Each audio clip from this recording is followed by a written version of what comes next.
What's up, my fellow lionesses and lions? Welcome to the Project Lioness podcast, where we are here to disrupt the mainstream narrative when it comes to health, holism, and human consciousness.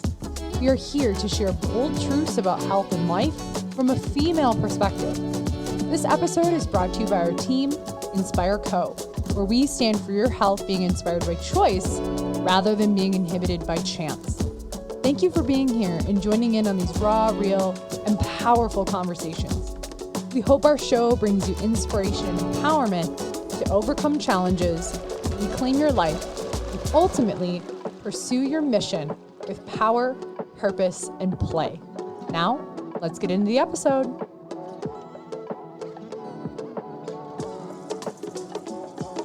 We are recording. Should we clap? Are we ready to You're start? the editor, Jess. 3, 2, 1. Hello. That's what we're talking about today. Welcome to Project Lioness podcast. We're just not going to use words anymore. It's going to be sound. Yes, I can't even sing today because I'm so angry. I feel like I best express myself through sound. Yeah. Oh, Yeah. And dancing. Mm-hmm. And we're Words are hard. and dance more. I'm going to fix my mic. What's happening, y'all? It's Dr. Mel. Dr. Erin. And Jess, I'm not a doctor. And she said doctor! You Today's guys. the day. What? Today? Well, today or tomorrow, I'm kind of confused. You guys. Sorry, guys is also not just men, if I say that. Y'all. Erin is a doctor. By the time you hear this episode, She will be a doctor. And it's so exciting. And we have fun, exciting things coming that we're going to not tell you yet. But she's here. On the I'm here. podcast. And Jess is here. I am here. And I'm here. And Ashley is not here because she's in her moon time and she needed some extra rest. So she's with us in spirit.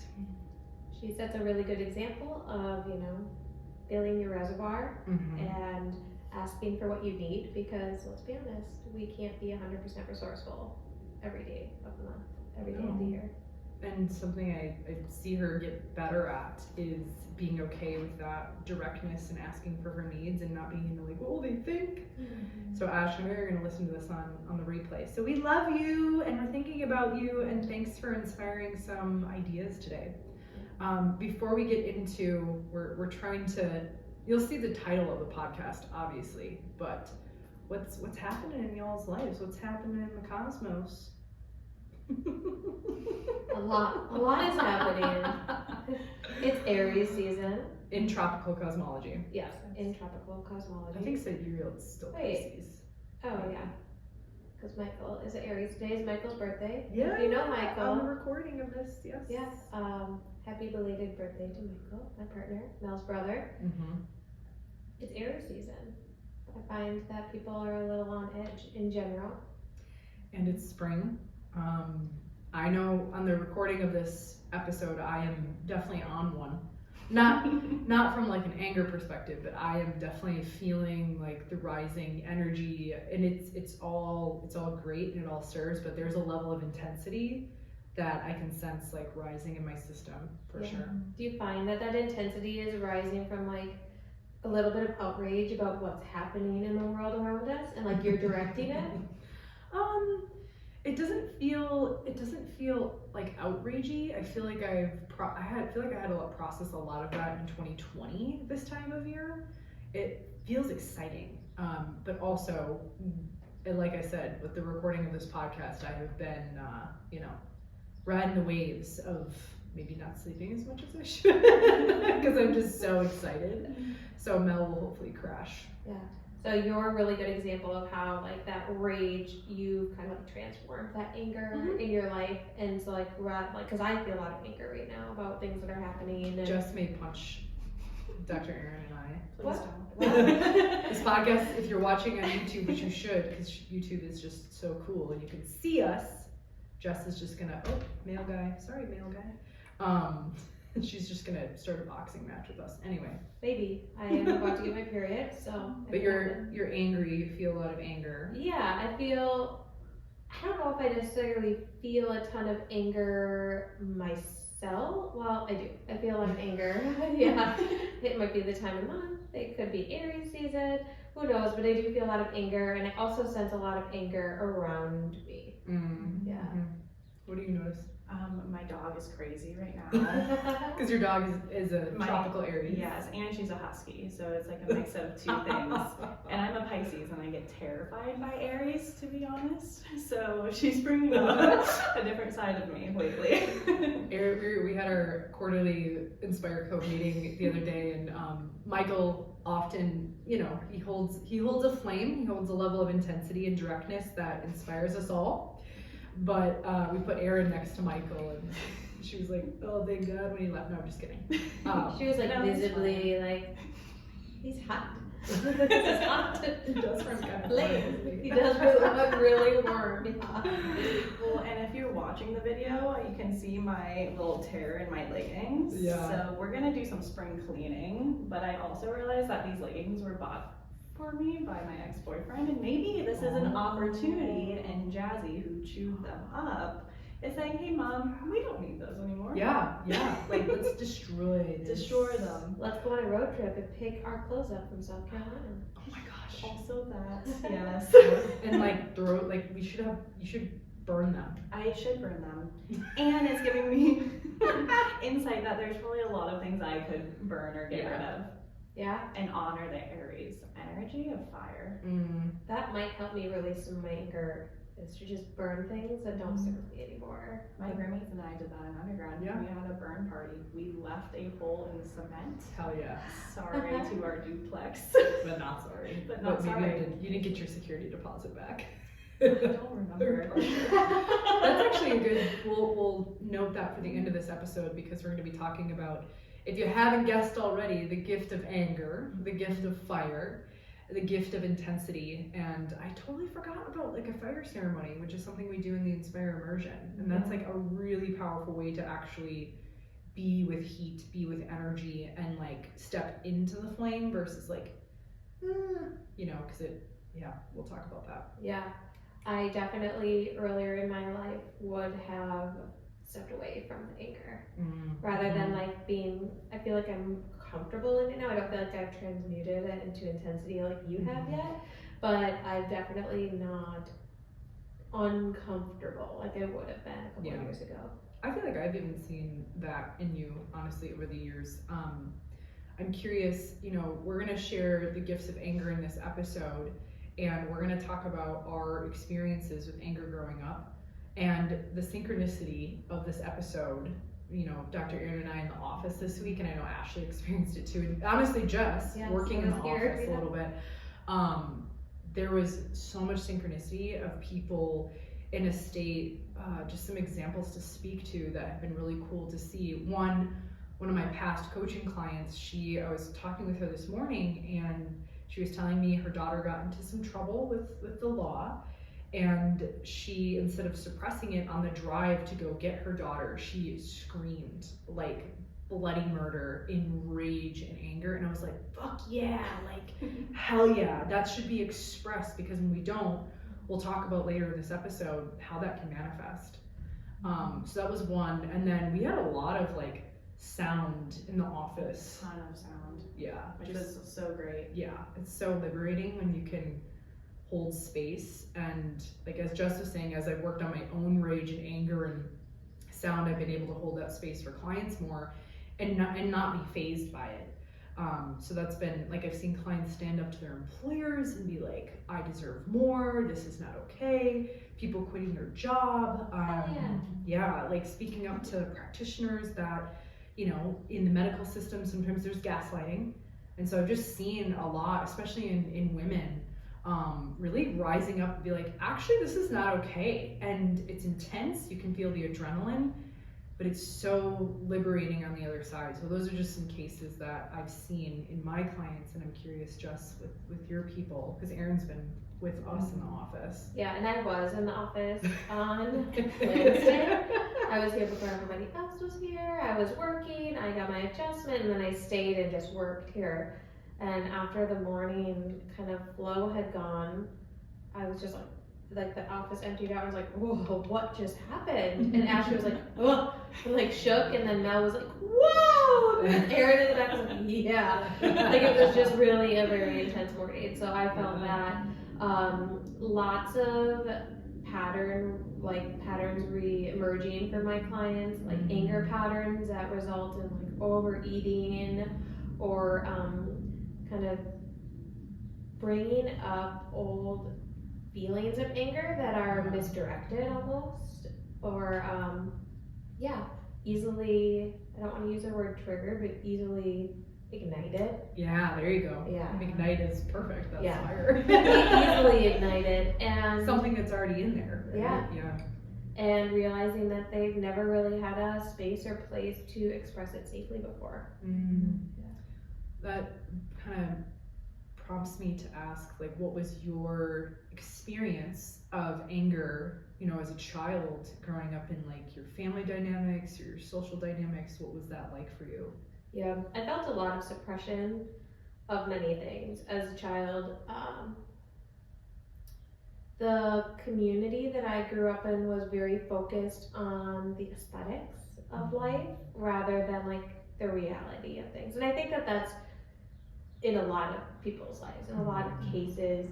That's like very America. Yeah, I was gonna say it's very American, and I want to like blame it's not my parents' fault, and I could see how it came from like the 50s, that like housewife thing, but it was around before then. You know, you think about people expressing anger and being put in like insane asylums, and like put in jail, or when there was like the war zones look very different, where you know there was actually more face-to-face combat. Not that that's not happening, but like veterans coming home, you know, I just think of like World War I, World War II, when it was like crazy, Vietnam, right? And like they came home and there was so much energy there and rage that, you know, in the home environment, right? Yeah, the enslavement and entrapment of people too. There's a huge suppression of like, you do your work, you can't show any rage, and you just think of generationally how that has played out. And literally slavery. Yeah. Right? Yeah. Like metaphorically and literally. Yeah.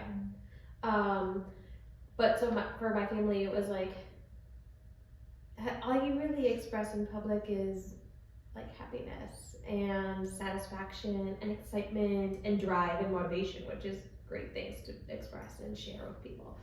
But anger, like, it was almost, at our house it was, nobody really ever seemed angry until there was like an explosion of anger, and then it was like never addressed, never talked about again, pretended that it wouldn't happen. Like I remember getting to a point where I was just so angry, I was like, I don't even understand, talking to my parents, like why I'm here on this earth. Like I have so much anger inside of me, like am I supposed to like be here? Is this, nobody else feels this way, like something's wrong with me, like I want to die.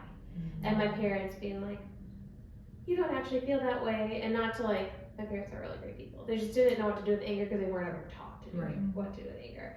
And then it was never talked about again, and I was like, anger's bad, like if that's what it does to people, like I want to feel angry.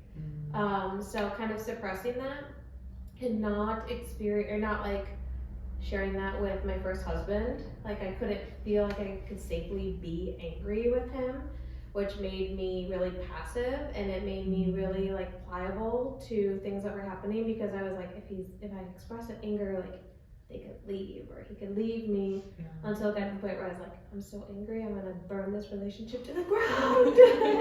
But yeah, so like anger was always something that we never showed, never expressed.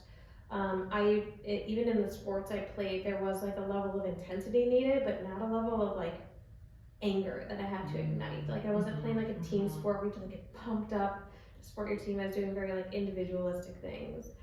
So yeah, I just never had a healthy expression of anger. I didn't even allow myself to really fully feel it. How did you see it? You know, because when we talk about suppression of emotions, we'll talk about how it can manifest, because nothing ever really goes away, it just changes form. Yeah. So how did you see the anger in your relationship with like your first? My first husband? Yeah. Well, you don't have a second husband yet. Yes. With my first husband, my only husband, my ex-husband, that anger became really inward. because a lot of the time that we were together, I was either newly pregnant or had like young kids. So we had broken up, and then 3 months after we got back together, I got pregnant. And I had postpartum depression, and I didn't recognize it at the time, and it was very much internal self-sabotaging behaviors. And like, what were those behaviors? Like negative this also isn't a therapy session. Yeah, like negative self-talk. Definitely like zoning out and just like watching TV or whatever, so that I didn't have to feel that. Redirecting all of my energy into my son, so that I didn't have to deal with, because he was so light and positive and bright that I was like, I don't have to deal with anything else. I could just deal with this. And then definitely like binge drinking wine with friends. Like we'd, the baby would go to bed, and my friend and I would get on Zoom together or whatever we had at the time, and like drink a bottle of wine and watch a movie together. Which is so wild to think about.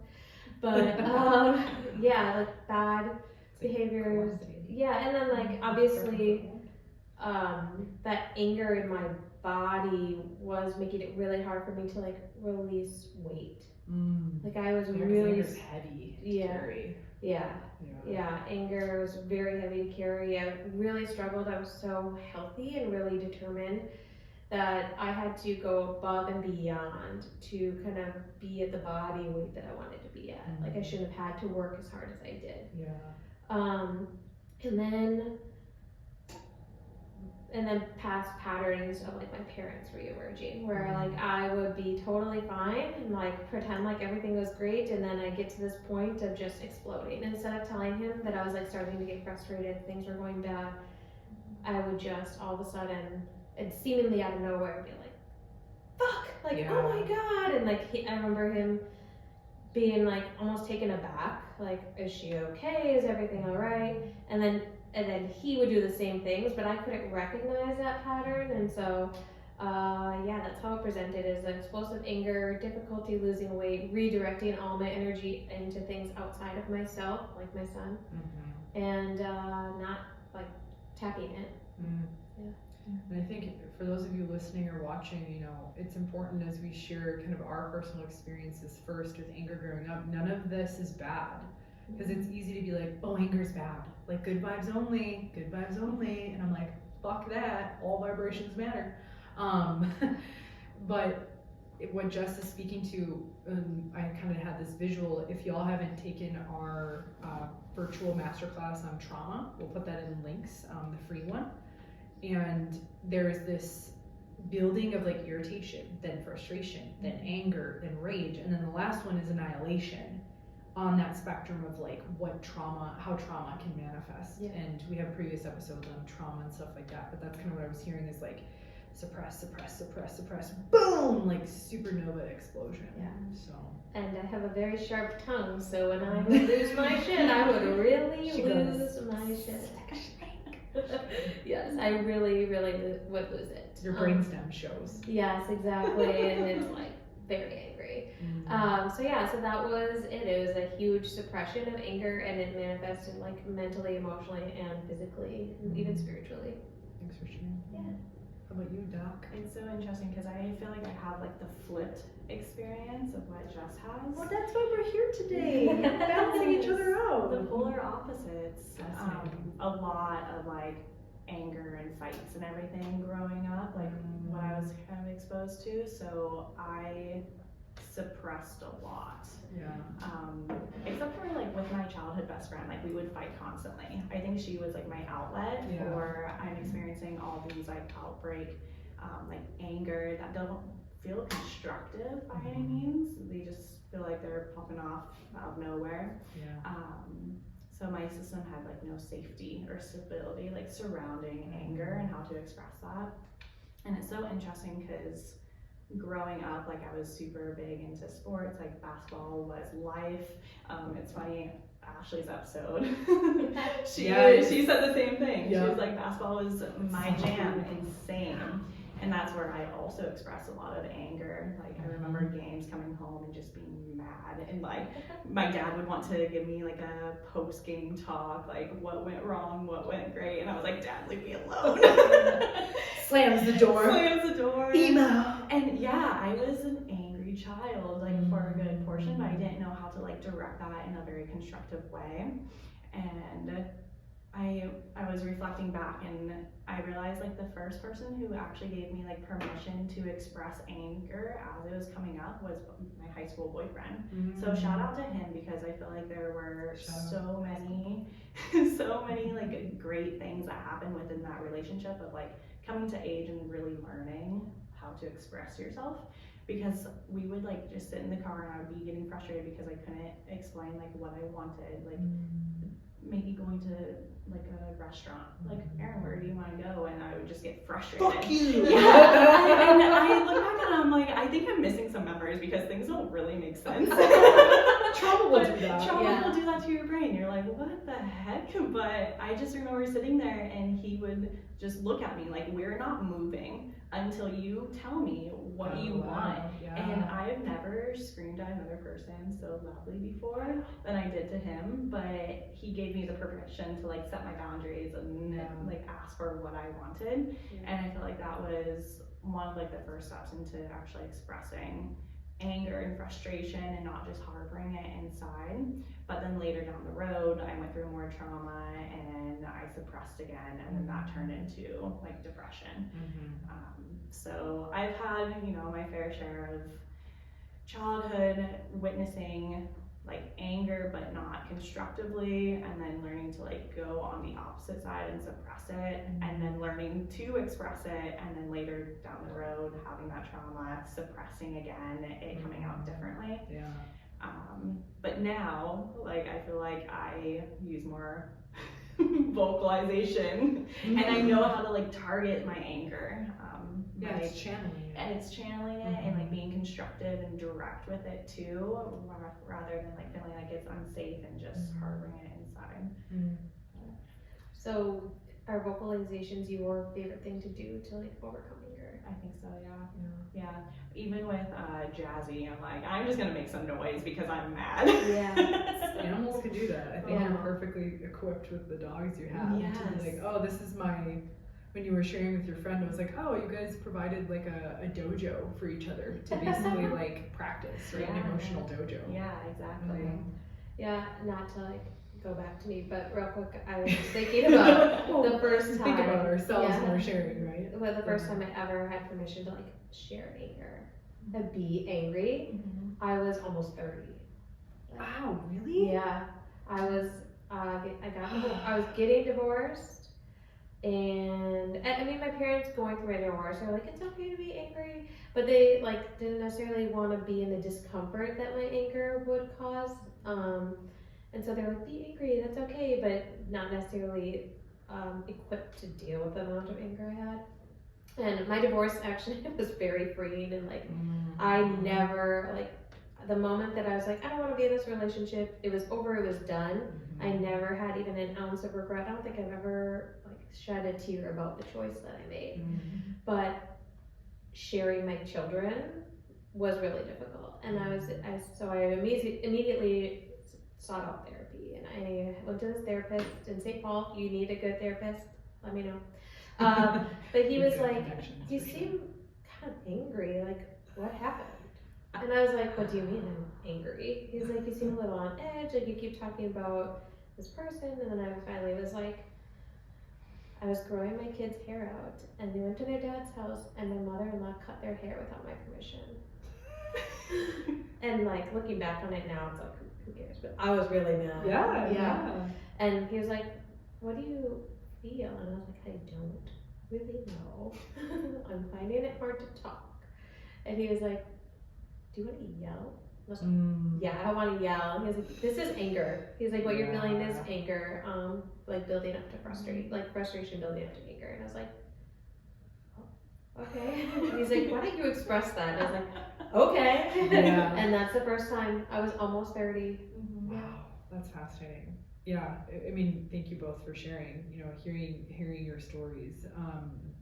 there is something to say about having the support system in both of your stories of like feeling safe to express something that's uncomfortable. And we innately know, I think just being a human, right, is like, you know, I can just sense that like if I were to totally unravel, I don't know if this person has the capacity to just be with it. Because oftentimes, like your therapist is doing, we just need to be seen in the expression versus like, it's okay, Jess. Yeah. Like, that's more about that person feeling uncomfortable with the sensation that you're expressing because they haven't dealt with it on their own. Yeah, and we're definitely going to get into that later in this episode or in part 2. Yeah, anger is interesting. I know I've heard lots of stories about Mel's anger as a child. Oh, fuck, man. Yeah. But tell me about your I'm anger. like a PhD in anger. No, I feel the more Erin joins these podcasts, I learn more about like who you are, and I appreciate that. And I too felt like I was a very angry child, and it would show up in interesting ways. So sports were a huge outlet for me. So I played soccer, I played softball, I did weightlifting. I definitely was the person on the soccer field getting yellow cards and red cards. Sometimes getting like tossed out of the game. Oh, I got kicked. Yeah, I got kicked out of a game as a goalie. I posted content about this on my Instagram, and I talk a lot about emotional navigation. I feel like I'm an expert, and I'm becoming more of an expert at transmuting emotions. So if that's something you want to actually learn from, free content, dr.melkrug on Instagram. But I grew up with a pretty tumultuous childhood, and I felt like I sensed a lot of my mom's rage and anger inside of her that maybe she dealt with later in life. I think she's gotten way better at that. But yeah, I was an asshole and a bully to Michael. Like, I would beat the shit out of him. Like, as the older sister, right? Like, I would throw shit at him. Like, I was just so mad. But then the anger with social settings turned into achievement. So somehow I learned how to transmute whatever was happening at home. In school, I would just work my ass off. Like, I would just channel it to like straight A's, first chair flute, like artist level stuff that I was creating, like just totally channel it. But then at home, I would get in fights with my mom. So like you said with your mom, like there were times when I was in college where her and I would get in physical altercations. Like I've pushed my mom. She's never laid a hand on me, but that was me kind of stepping into like, no, this is not okay. And I don't need to get into specifics, but you know, my mom dealt with her own stuff, and the way I've seen it to not have guilt and shame for that is like, I felt like I was trying to pattern interrupt her in some of her behaviors because I loved her and I cared about her. So that's how it would show up in sports. That's how it would show up in school. I definitely had a boyfriend in high school as well that we would fucking just go at each other and scream, and he listened to like a lot of heavy metal. So I would say kind of like a blending of both of what you two are sharing, but I had a lot of, as Erin said, a lot of expression of it, but it was never integrated because I felt uncomfortable in my body with the sensation. However, in sports, I knew how to channel that and get really aggressive. And aggressive, maybe a little bit too much sometimes, like punching girls on the soccer field. I've seen you toss a girl on the rugby field. Yeah. That was really Yeah, which it's funny because in sports that was really celebrated until I completely annihilated the opportunities for the team of getting a red card and then you're out for 2 games. So it's like this threshold of anger that I couldn't be with and channel back into like focus and seeing both sides. But I would say I felt a lot of it, I expressed a lot of it, but I don't think I ever knew how to channel it at the level I did until I started receiving network care, like 10 years ago. I feel that. Which we'll talk about. I feel that a lot. Yeah. It's like, oh, there's a gateway I can express this through, and there's a gift on the other side. That's cool. I actually am like really resonating with you, kind of like igniting your mom. Oh yeah. Right. Like And she would yell back too. Right. Like she wouldn't cower. She would get in my face too. And we were just like 2 lionesses fucking going at it. Right. I think what I'm resonating with is like I would do that to my mom as well. And my dad. But he just reacted. He didn't react as much, so I didn't do it to him as much. And he also like oh, Jess. our relationship didn't need it that much because we did communicate better than me and my mom did. But I wanted her to like pattern interrupt, like it felt like there was anger in the house, but it was never spoken about. And maybe I'm wrong, this is just my perspective, but I remember like almost wanting her to be angry with me. Yeah, someone come back, right? Like, can you play some like defense and offense together? Yeah. But it was almost like when I experienced the anger on the other side, it was like there's not room for anybody else to be angry. Like, we're shutting this shit down right now because the level of they were never like hurt me or anything like that, but the level of intensity that they came back with, and then also the level of like structure and strictness that I grew up with was like, you do not cross that line, or there will be big consequences. Fascinating. Yeah, that's a good point. Like, oftentimes anger needs to be met with not necessarily a similar energy of like anger back, but just like, hey, I see you. Yeah. Like, great job. Yeah. Or not great job, but you know what I mean? Like, it needs to be met, not with like nothing, but there needs to, I think of lighting a fire, it needs wood. Right. It needs like, oh, let's like grow this and like have it be channeled and work for us, right? Yeah, I think I see this, how it plays out in my life. We'll get into it more with the kids, but like, if somebody had been like, you seem really angry, do you want to keep like expressing that? Or like giving me like a receptacle to be angry in? Yeah, the dojo. Yeah, exactly. Yeah. The The dojo. So I think another thing to speak to too, Erin's not from Minnesota, and I don't know how much you've maybe experienced this, but something that I experienced growing up was just kind of that Minnesota nice. Maybe this was more with like grandparents of like, you're just nice, but then underneath there was a lot of frustration, irritation, shame, guilt, and a lot of like hyper apologies because there was a fear of maybe being direct.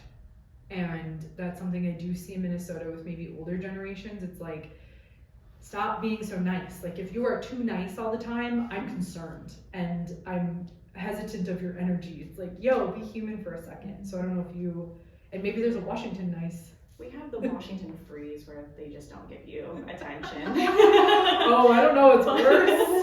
I'm not sure either, but I did live in the South where like Southern hospitality is very similar as I would imagine it to be, where they just kind of like talk bad about each other behind their backs, but will be really nice to each other's faces.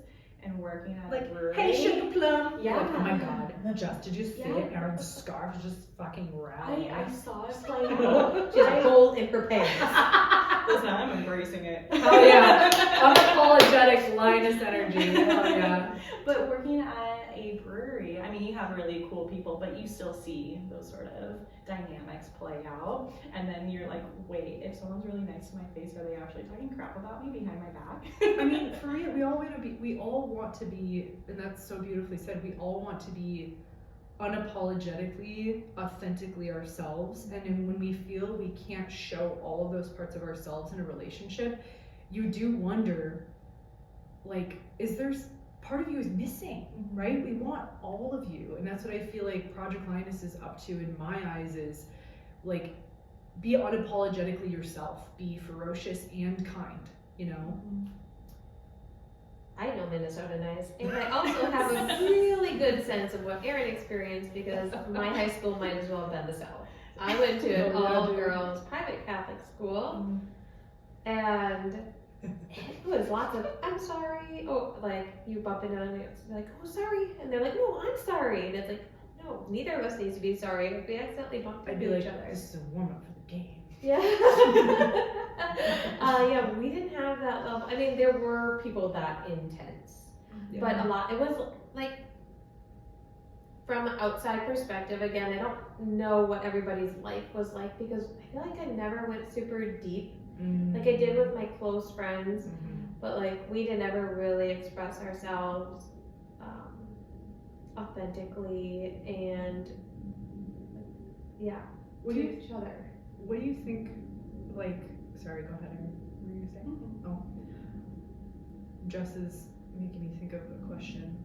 What do you think is the deeper, like, fear of humanity in expressing that like anger and vulnerability?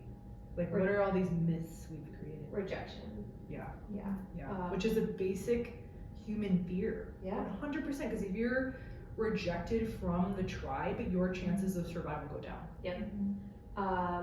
Nailed. Rejection. Got it good. Correct answer. Yeah. Rejection was probably the biggest one, and like Erin was saying not even rejection, but just like invalidation or like feeling like You're crazy.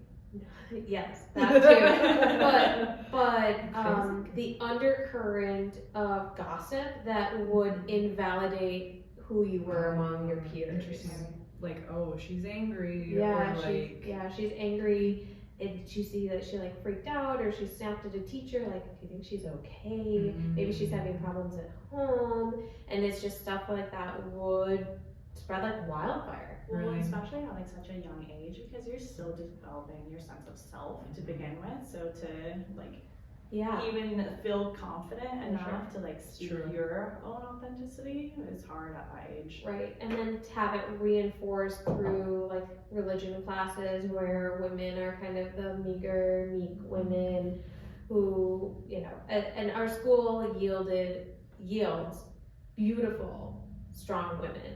But the religion aspect of that was kind of archaic, and it would bring back that idea that, you know, we are like, we talked about this earlier, like toxic femininity and how that's not really like a thing, but it was like a over exemplification of the feminine aspects of being really quiet and meek and allowing other people to almost run our lives. It was very polarized on one side. Yeah. Yeah, we were talking about that before we hit record, which it's like, when does the podcast episode really begin? Yeah. We all get together. We did talk for like an hour. We before did. started. It was good.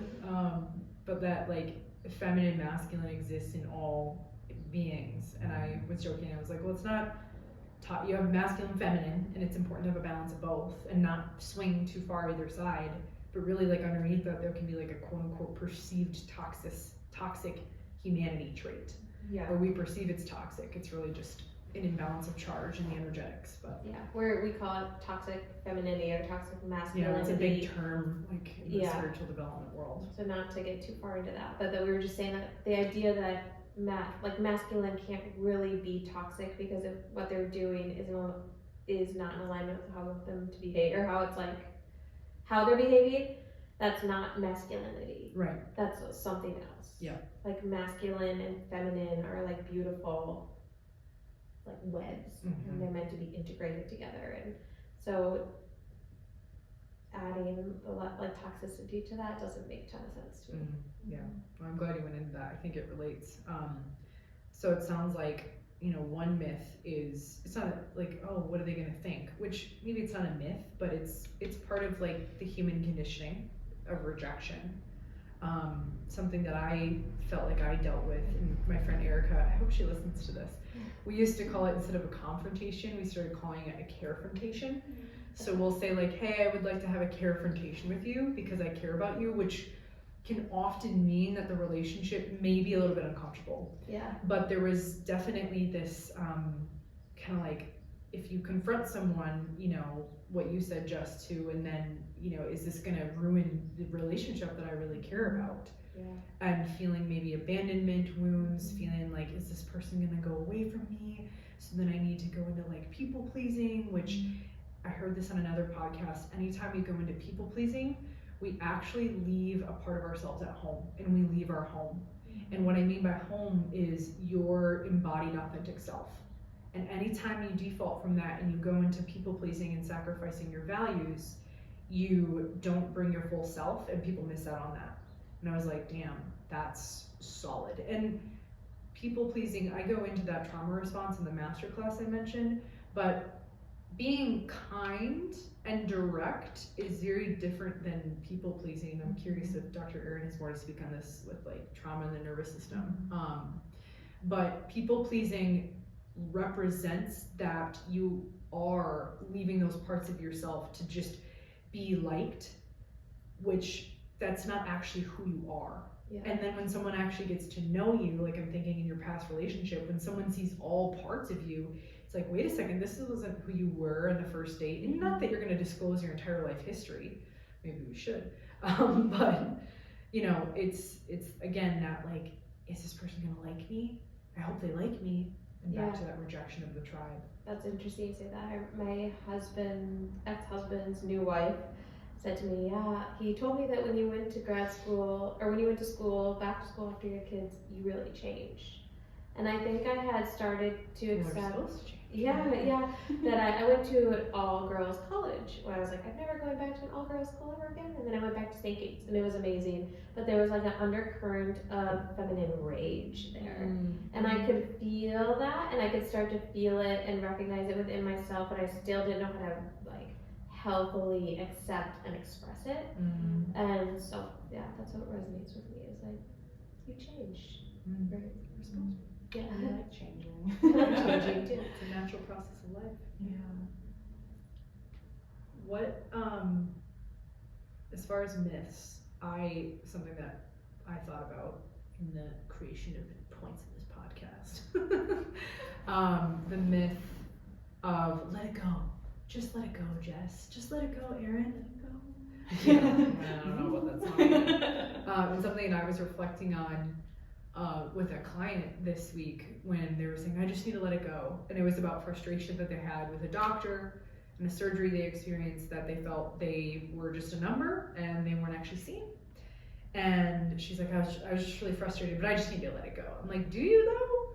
Because we don't actually let anything go. Like, where the fuck does it go? Like, okay, you say frustration. Okay, what is that in your body? What is that in your heart and your mind? And where is it going? Like, are you just gonna like rip it out of your body and toss it in a trash can? And I feel like when I ask those questions, people are like, oh yeah, like what's actually happening when you say let it go? And what I have flipped it is saying you need to let it be with it, get curious around it so that it can actually be integrated into your body and into your cells. Because so often we want to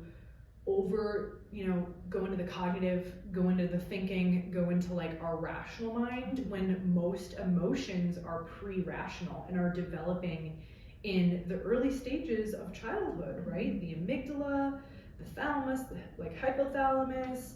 And so I invited that person. I was like, I think what you actually need to experience is safety in the expression of frustration and anger, and maybe not in the doctor's office, but if you want to like go through that right now, let's go into it.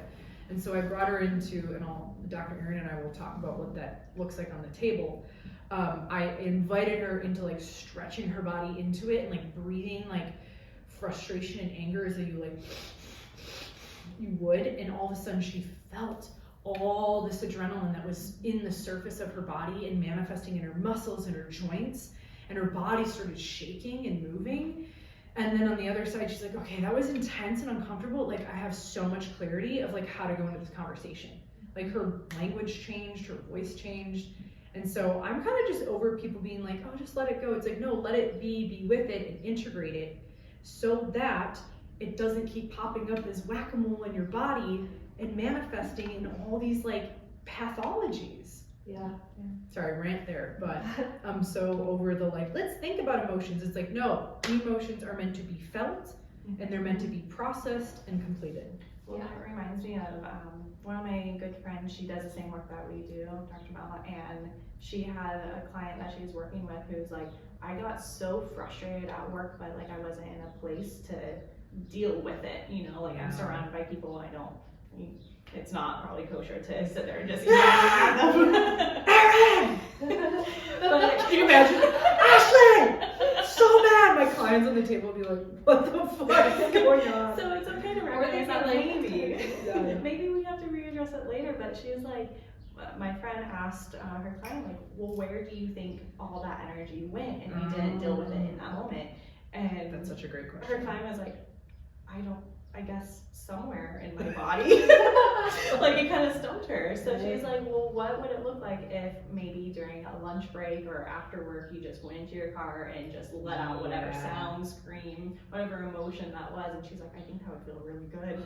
So she did it, and it was a game changer for her. So I like took a deep breath. You sharing that, I was like, oh yes. Who was that? Was that Dr. Jess? No, Dr. Rachel. Okay. Yeah, shout out to my friend Rachel. Go Rachel. It's a great question to ask a client, like, well, where do you think it went? Like, and so I know Scott would say this, you guys know Scott, Ashley's husband, like, we just compartmentalize. You know, we kind of put it on the shelf in the back of our mind. And if you keep compartmentalizing, I love what Donnie says, Donnie Epstein, the founder of Network Care, that whatever you put in the back of your mind becomes the back of your spine. It literally is in your tissues. Yeah, speaking of tissues, if you want to know a really great place to start looking for where your anger is hiding, explore your fascia. Yes. Because I mean, all emotions felt are like chemicals. Yes. Just wanting to be processed. Molecules of Emotion. Yes. Candace Pert. Highly recommend that book. We'll put it in the show notes. Anytime there's anything exciting, I feel like my face hits the track, the microphone. Again, not anger. Intensity. Yeah, intensity, right? And like intensity can be felt and we label it as many emotions in the body. Like, you can have intense excitement, you can have intense rage, you can have intense sadness, but the quality of intensity is fire, which will say, oh, that's anger. It's like, no, it's intensity. It's interesting that you say that, because I think with people who aren't comfortable with anger, with people who won't recognize that anger is playing a really big role in how they're living or not living their life at all, intensity, especially your level of intensity, would probably be really like, is she angry? Like, it's, I don't know how to understand. Is Dr. Mal okay? Yeah. Or like, great, man. Yeah. Bye, Yeah, I am. Also, that's something to say. Well, you're I'm almost, yes. Okay, Erin's on the rise. Jess is going into menstruation. Sorry, Jess. Yeah. I'm like hardcore ovulating. Like, I started taking, side note, tangent, I started taking more DHEA to support my like own estrogen and testosterone as a supplement, and I feel that a lot. I'm like fighting my husband. Like, literally fighting him. Yeah, so I just think that it's interesting to have a level of intensity. I see this with my clients too. I am comfortable with my anger now. I haven't transmuted it like we talked about, but I'm comfortable with anger. I'm comfortable with other people being angry, and they can assume my level of, I guess, comfort with it or intensity around anger as like stability.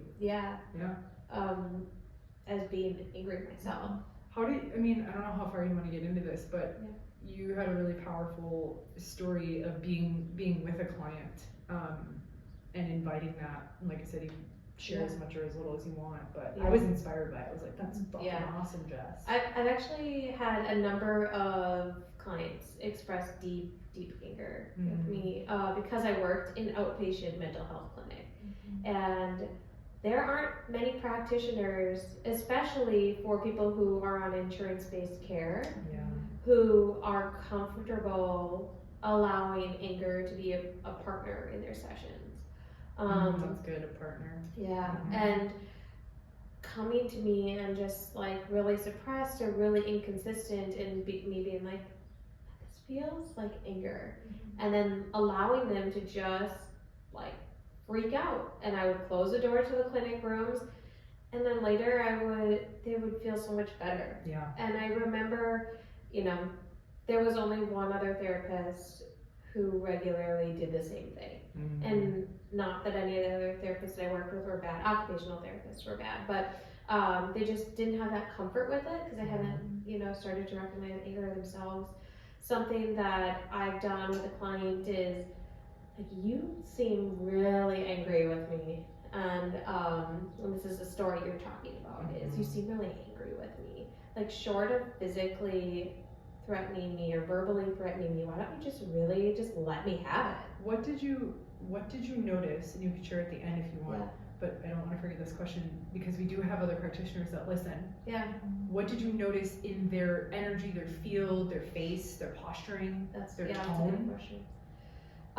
Hesitancy with talking to me. Let's see, like victim modality. A lot of slipping into like, this made me feel this. What you did this like me. Projection, like it's your Yeah, fault. this is your So fault. it's like C5 class. Yeah.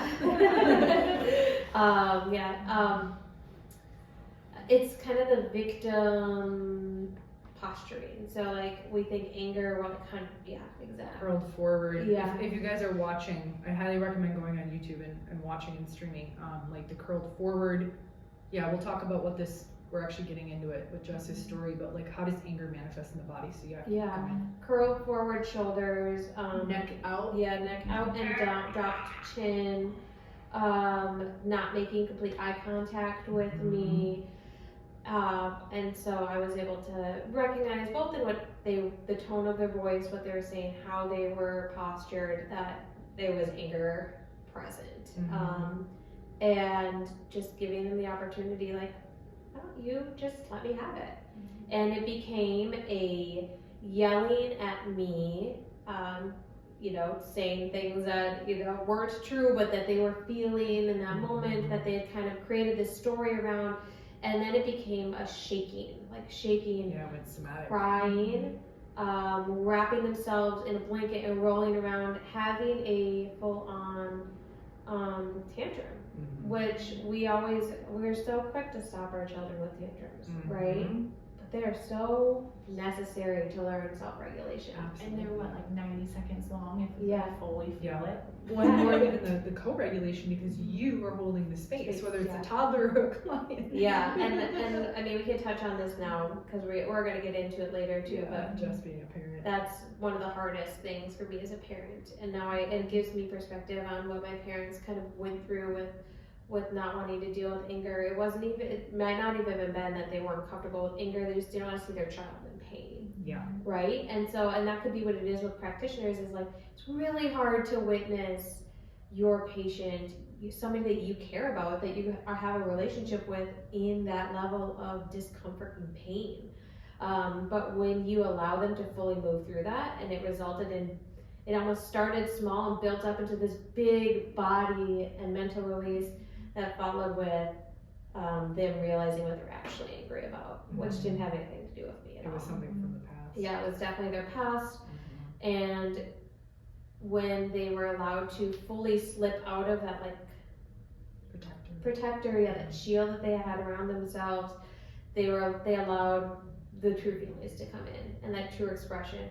And then afterwards, it was almost like when they realized it, when they said what it was they were actually angry about, their entire body lay there, like slumped in bed. Like a big deep breath. Yeah. It was probably Slumped like on the floor. big nap after. Yeah, big nap. And I've had this with a number of clients. I've done it over Zoom, I've done it in person, I've done it when I was in the clinic. So if anger, having somebody hold space for you while you experience emotions, is something that you need, I have occupational therapy programs that I run. I have intuitive movement programs that I run. So if this resonates with you, you can find me on Instagram at Jess_intuitively, and we can connect there. Or you can also email me at jess@inspirelifestyleot.com. Nice. Yeah. I think it's important to speak to what I'm hearing in that is oftentimes when it comes to completing any sort of emotional loop or trauma pattern, what we're actually seeking is space to just feel it. And it's cool to hear, there was the verbal, more thought processing, then the emotion, and then underneath is the somatic, and actually being okay with sensing that stuff in our body. Because in a moment of trauma, you can think of it as the loop is distorted, and it's like a record player where every time there's maybe a reminder of a past trauma, like your mom or whatever, it's like a crack in the record. And so what Jess is speaking to was an allowing of the person and the experience to become whole, where it completes the loop, so you can actually upward spiral your healing and not stay in this stuck pattern. But she had to allow enough safety in the relationship to then get underneath the surface, which it sounds like there was also sadness, which often it's like sadness and loneliness beneath anger, and not feeling heard and not feeling seen and just like wanting to be loved, that was underneath in the body. And like the shaking, we talk about this on a lot of our Inspire Co-calls and a lot of the content we're putting out, that shaking is the body discharging energy. And we see that in network care as well. But I just thought it was important. Yeah, and it speaks to what you're saying. It's not just having the space to have that emotion and that experience, but it's to have the safety afterwards. Yes. Of like integration. Yeah, the integration, and with clients me being like, I don't think like this is normal. This is actually normal. I know that people will tell you it's not, but what you're feeling is right and it's good, and like it doesn't change anything between us that you're expressing this level of anger towards me and with me. Like, this is important, but most people don't teach that and don't learn that. Yeah. I feel like I have like a big story about like people pleasing and like trauma and all that good stuff that fits very nicely in with this. In undergrad, like I experienced sexual assault and trauma, so I don't want to say trigger warning, but if you're uncomfortable with that conversation, then you can skip ahead. But or just lean in into the conversation and take a deep breath and be with Erin. Yeah, and again, that's Dr. Erin. Yes. We have Dr. Mel here and Jess, and this is possibly Part part two. Possibly part two. Yeah. Possibilities. Part two. Do you want to share? Yeah. Undergrad was a really trying time, and like I had experienced sexual assault very early on in undergrad, and my roommate at the time, who I do not speak with because of that entire relationship being played out, had basically told me that I was to blame for that happening to me. So there's like a level of like anger there that like probably still needs to be processed for sure. But I've done a lot of like exploration on that and like a lot of personal healing because she's going through her own stuff. So there's like a lot of grace given to her for that situation. So that happened. And later on, I had experienced a rape with someone who I love very dearly, and so I was in a position where I was like, I can't even communicate this because I have a history of someone telling me that it's my fault, and now I've just internalized that like victimhood, but there's so much like underlying like pain, but also anger.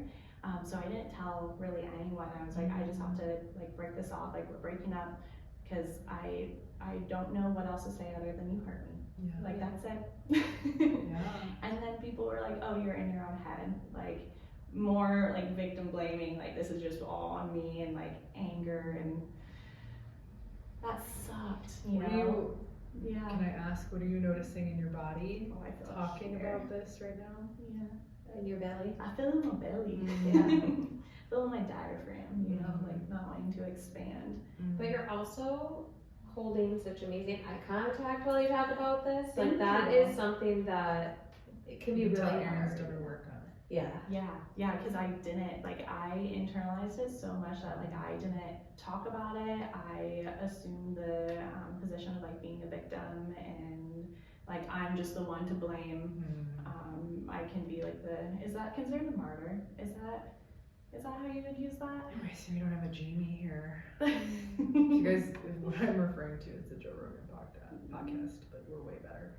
I think martyr is like, isn't that a level of like depth of people pleasing? Yeah, like martyrdom, like I will sacrifice myself for other people's well-being. Yeah. But then you have no sense of self. Right. Yeah. So that's where I lived for a while, even like with my roommates, because to this day, she was one of my bestest friends. She was also best friends with this guy. So there was like a level, and like she was the one who like set us up.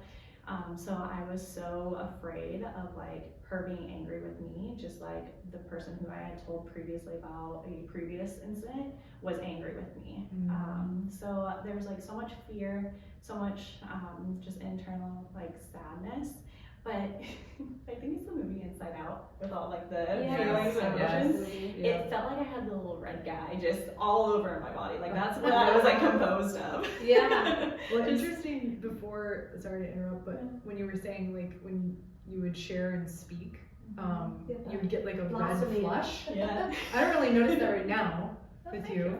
I mean, maybe I think you just got some sun on your cheeks, but I just thought that was interesting. You were glowing. By the way, if you haven't listened to part 1 of this episode, this is part 2, and we're riffing and we're flowing about the gift of anger, and we're getting into how anger has manifested in our bodies and how it can manifest globally in like the cultural understanding of physiology and emotions. So keep going here. So yeah, a lot of like people pleasing, a lot of like internalized like that anger, until the moment that I was like able to actually recognize the like pain and like the harm that my previous like sexual assault had brought me, and that relationship with my who I considered a very close friend at the time. Letting that go opened up the door for me to like actually start healing and like processing the bigger issue, I would consider. And it was so liberating because like the moment I had told my roommates, because like you fall into people pleasing and you're just kind of afraid of the outcome, right? Like you paint a different image for what's gonna happen if you are honest and express like things that happen to you. You're like, they're gonna be mad at me, like they're not gonna understand, and you paint this entirely different thing that doesn't actually probably come to fruition. And that's exactly what happened. Like I told them, and I love my roommates, like they were like the biggest support system I ever could have had at that time. So shout out to you guys. Still like my favorite people like to this day.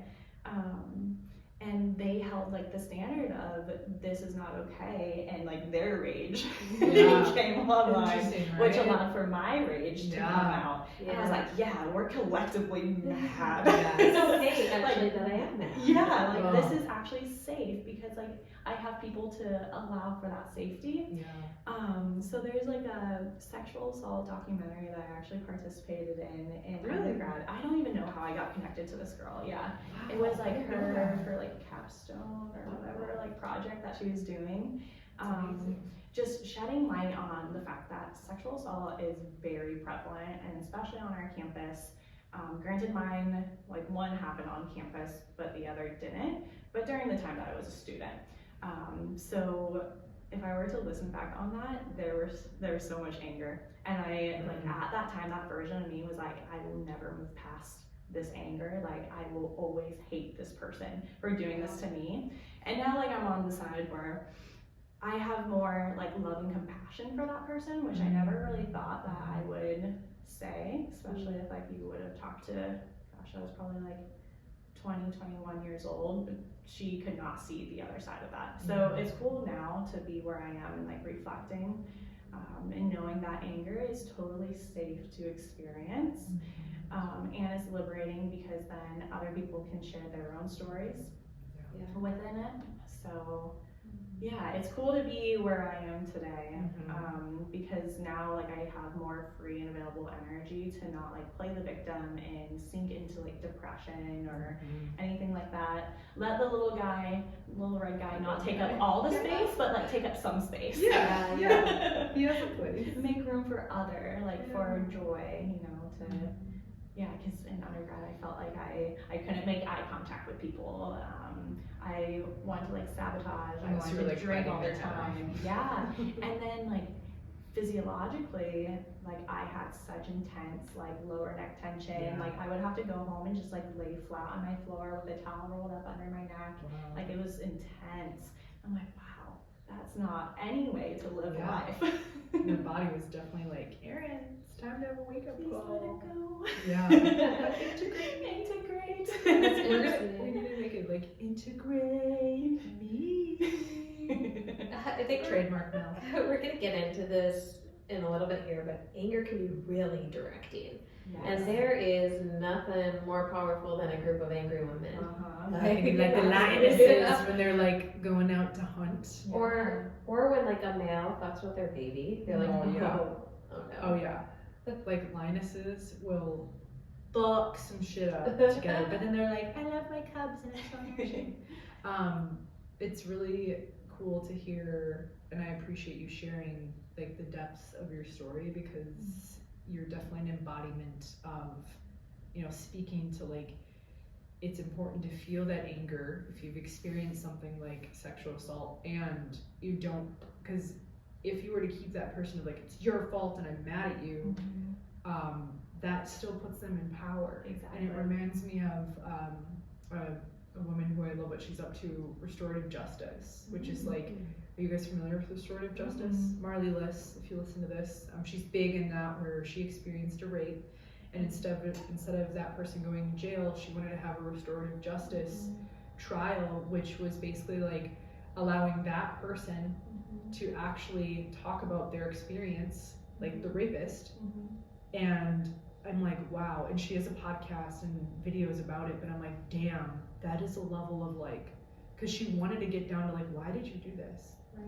Like, what's going on in your life that you probably have anger and rage, and maybe they experienced a sexual assault, but that's the restorative justice space, is where that person doesn't go to jail, but they actually get to like, it's basically like a healing circle. Yeah. And that's what I love, that my mentors right now, Dr. Brian Lum and Chelsea Ray, they talk about in indigenous cultures, the person who was like the troublemaker causing issues, instead of putting them in jail, they would actually put them in the center of the circle and like love them. Yeah. And that person would weep and cry for like community healing. Yeah. So anyway, your share just like kind of inspired me, like you're holding that space of like what's possible for humanity. And I'm not saying like, oh well then everyone should just go out and like experience sexual assault. That's not what I'm saying, but it happens.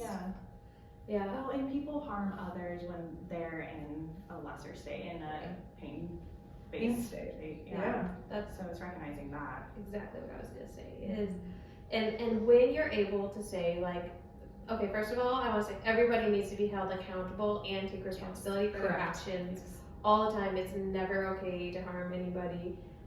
It's never okay to sexually assault anybody. Correct. And those people are doing it from a place of hurt and harm and unwellness themselves. Because And wellness and coherence is an innate state that humans can access, and anything else is a distortion. Yeah. And people who harm people need to be held responsible for their actions. And at the same time, we could start to recognize what can we do as a culture to not only hold this person responsible, but give them the opportunity and resources that they need for healing. Yeah, not just throw a bunch of people in a like building. Yeah. And What is then that doing for humanity? and again, it really can direct our anger. Yeah. To be able to say, okay, like I am angry about this happened. I was victimized in this way, and with this anger, like I'm going to find a purpose and a path so that other people don't have to experience this, so that this person doesn't do this again. Yeah. But like getting out of that victimhood anger is so important, because it's a trap. Yeah, victim anger is very different than courageous anger. Yeah. And that's the transmutation, like the states of consciousness that Dr. David Hawkins talks about, the states of consciousness that Jess is speaking to, that I thought of the book, Power versus Force, where the next level up from anger is courage, which is taking action. We kind of alluded, did you have anything else to share, Jess? Otherwise, I wanted to go back to what you were speaking to about like anger with kids. Oh yeah. And then speaking to what Erin was saying with like how else anger can start to show up in the body, in your physiology, maybe in your relational, like your kids, so that you all can start to be those observers and people of curiosity of like, yeah, how is this manifesting? Is there something to explore here? Yeah. Let's talk about moms. Well, I don't know. Erin has dog children. Yeah. She felt a lot of rage when she found the hole in her pants earlier. She's like, wait till you see what my husky daughter did to me. But she also showed me that I need to burn these. Yeah. Yeah, that was like, Good job, Jazzy. Look what she did. She taught me a lesson. She's sending me a message. She said, "Mom, get rid of those pants." Yeah. All right. So we're talking about anger with kids, and I think I talked about this in the last episode. Maybe it was this one. I'm getting mixed up. But I found that one of the hardest things is holding space for my kids' anger. And this is not because I don't want them to be angry. It's because what I've been taught and what's kind of been reinforced in my life is that anger is a sign of suffering and pain, and I don't want my kids to be angry. And so also, like, I might intercept their anger, and also, like, I'm burnt out. Like, I get tired of being, like, primary parent. Though Michael is amazing and so supportive, he's not their biological dad. Yeah. So the anger and the frustration that I experience feels a little bit more intense because the kids come to me first with almost everything. You don't have as much, I mean, you have support, but it's just very different. It is. It's a different type of support. And I feel like all moms experience this. Like, our kids are always in our space. We are the master self-regulator or co-regulator. We co-regulate our entire freaking household. Yeah. And that's what Lioness is doing a pride too. Yeah.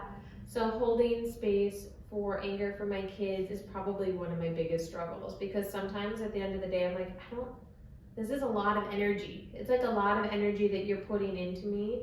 And so one thing I've been working on is just like allowing that to be and not having to really respond to it, like allowing them to be angry, getting their anger out. And then just being like, thank you for sharing that with me. Like, that's important. Instead of feeling like I have to respond and be the co-regulator, because they're getting to a point where they can start to kind of regulate themselves. Yeah, acknowledgement is like a beautiful form, I think, of co-regulation. Like, you don't need to necessarily go into a therapy session with them when they're older, but like, hey, like being seen and heard in the experience is like powerful medicine. Yeah, very validating for sure. Yeah. Well, I mean, I'm sure, I know a lot of parents listen to this. It's fine. Real quick.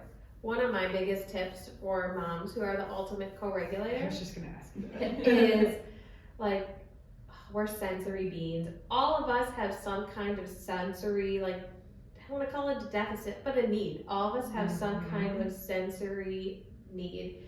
And we are really getting into this culture where all of our needs are immediately met. And so when they're not, and we're co-regulating and all of that, it's really easy to burn out and lose track of what's going on and where you need to be. You might wake up in the morning with a to-do list, and then you get up to do it and it just leaves your head. And you find yourself just being co-regulator. One of the best things that I can recommend for a mom who feels this way is to consider her physical environment. What are your rooms set up like? Are there specific spaces for certain activities? And does the setup of the room reflect the energy that will need to be held in that space? So like, if there's a place where it's easiest for you to talk to your kids, like for me, it's in my living room. I have dimmer lights in there, we have plants, we have natural light that comes in, and comfy couches and pillows, and that's a good place for us to talk and for us to read. There's not a lot of distractions. It feels really peaceful in there. And then we have an area where we want to play together. So our TV is there, and like the lights get a little bit brighter. We have like moving chairs so the kids can wobble. Like, think about how your environments are set up and how they can support the type of energy you need for like specific things. And with that, you can categorize what things you deal with the most and kind of create a space for them in your home. Yeah, that's a great idea. I love that. And I know we have a number of parents that will appreciate some of those strategies. Like, hey, what would it be like to like set up your environment for success, which is something Jess is really good at. So thank you. Erin, you were speaking to earlier when you were sharing your story, like how anger not only manifests, as Justine says, in relationships and kids with the body. So where else have you found in your own personal experience and people you've worked with that anger can, you know, you've heard us say a lot of these terms for the listeners, like expression, then repression, then suppression, then depression.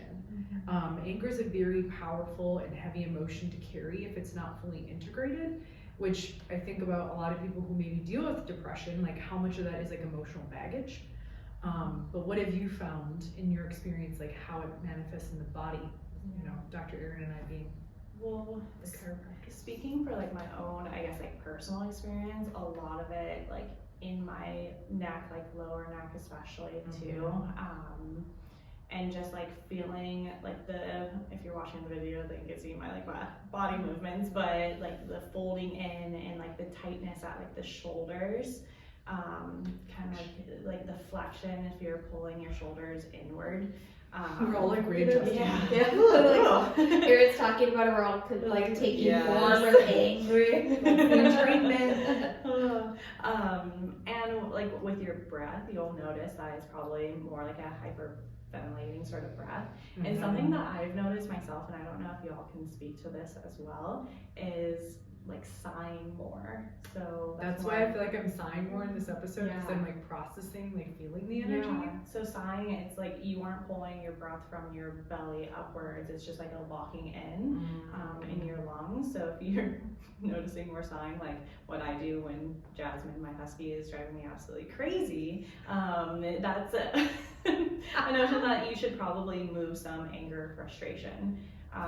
In terms of like organ systems, the liver holds on to a lot of that, and especially if you're having like that like more hyperventilating, like shallow breath, you're not exerting the diaphragm to come down and like relieve the tension and the pressure on the liver, because the liver is sitting right underneath your diaphragm. So those are just like some things. We've talked about breast cancer and how that will sometimes show up, especially for women suppressing anger. I've seen that play out in my life with several people who have experienced breast cancer, which I won't dive into too many details, but we see that in the office as well, if you'd like to add, Dr. Mel. Well, and I think, with like the cancer thing too, we're not saying like anger causes cancer, okay? So don't go report us to like the medical board, but what Erin's really speaking to is like, and what we've all shared in these episodes is anger and emotions are biochemicals that occur in the body. And I said it in the last episode, but Molecules of Emotion by Candace Pert just said it too, the connective tissue. If it doesn't get integrated into the cells in the balanced way, it will cause one, postural distortion, because your body doesn't have the capacity to integrate it. So we will deflect and posturally distort in order to be with the energy in some capacity. We'll stack it and store it. So like if you see my body, I'm kind of folding inward, and my ribs collapse, my sternum collapses, and then in order for me to get a deep breath, I need to raise my shoulders, right? So what Erin's speaking to as well is like the sighing is actually the offset of carbon dioxide to actually try to balance your pH. So breathing is important, your breathing's gonna change, but if you don't, so this whole biochemical phenomena is happening, and when we change the biochemistry of our body, then your cells do not reproduce as they were intended by nature. Meaning, could be more production, which is i.e. cancer, right? Rapidly producing, or not enough. So that's what we're speaking to, is emotional disturbances can manifest in the somatic body. And there's more and more evidence coming out. I feel like research is finally catching up, science is finally catching up with a lot of the things that I believe are going to be like the future of health, but really it's like ancient medicine. Yeah, ancient medicine. Were you going to say something, Jess? Oh, I was just gonna say, like, if you're not driving, like, just take a second, like, fold your shoulders in. Yeah, like go into the posture. Yeah, to go into the posture and just like sit here for a second. I'm just gonna pause so that you can, like, fold your shoulders forward, jut your head forward, try to take a deep breath. Yeah, it doesn't feel good. Try to like think about positive thoughts. You probably can't. I mean, my hands are literally folding in. No, like, bring your shoulders up and relax them down your back. Open your chest and take a big deep breath, like, into your diaphragm. Now I try to think about something positive. It comes really easy. I love you. Because your body is the vessel, and it's the antenna for emotions and thoughts. Yeah. Right? And another thing too, with the shoulders, it can be curling, or because there's different flavors of anger. There's like, a lot of us have talked about like the victim anger. It's like you can go inward. The external in anger, the external person goes out with their posture. Yeah. So they like, this was me, or like the fighter, right? This is the fighter going out, but there's also the fighter that projects it in. And Erin and I, the network spinal, we talk about internals and externals, which is where you draw energy. So for me, I went external and I projected it out towards people, whereas some people go in, like I think just pushing it more in towards yourself. And that can be like forward head posture, right? So this is why when you come see us, we look at your posture, and it's not just like your neck, and it's not just your bones. It's like, what is this an indicator of their life? And just to emphasize, like a lot of people will tell me, oh, well, I know I have bad posture, so I'm just gonna do like XYZ exercise, you know, to I'm just correct gonna it. stretch. I'm like, And I'm like, that's not tell me how gonna that do goes. anything, because your posture is a subconscious, unconscious projection of like your emotional state, your nervous system. Yeah. So let's do some Your nervous system neural care. emotional. Yes, I don't want to project ourselves too far forward. I don't know where this lies in our episode, but what I'm going to say is, We're in flow. if you're struggling with anger, like anger suppression, anger overexpression, like start with your body, right? Everything that we experience mentally, emotionally, and physically often comes through our sensory body, because our sensory neurons go up to our brain and send messages and all of that. So start with your body, and often we're like, how can I manage my anger mentally? I need to think about my anger. Right, and so Yeah, like, good luck. yeah, start with your body, and like, and we're gonna talk about this a little bit too. A lot of people will be like, oh, when you feel anger, you should just pause, take a second, and think, am I reacting well? Am I reacting or am I responding? And like, Which requires your prefrontal cortex, Yes. and I know you're gonna talk about this. go ahead. No, well, I mean, I just get frustrated because people say just pause and think, and it's like, bitch, when you're in fucking anger and you haven't learned how to like actually be in a more integrative state, you don't have access to prefrontal cortex questions. Yeah, how am I going to respond well when my shoulders are in my ears and my chest is folded in or out? Like, And you know, if kids are in, and we've seen some kiddos with processing this in the office with anger, and you know, it's like, well, you know, what do you think about your anger, little Timmy? And it's like, I don't fucking like, they're just totally in their body. They're totally in their amygdala. Yes. right. And you trying to like come at them, there is something to like pattern interrupting with questions. But if you're so far on one side of the polarity of anger expression, what Jess is speaking to is like, eventually you get to a point where you can kind of, for me at least, I feel the sensation of anger, and before it comes out as like, fuck you, it's like, I can like integrate it, feel it, breathe it, and then the questions can come. But I want Jess to keep sharing, because this is a really important, I think, distinction in the holistic healing realm, is like, you cannot, sometimes when you're new in this, you cannot outthink the anger. And so the anger is going to come when you start to recognize anger is present in my life.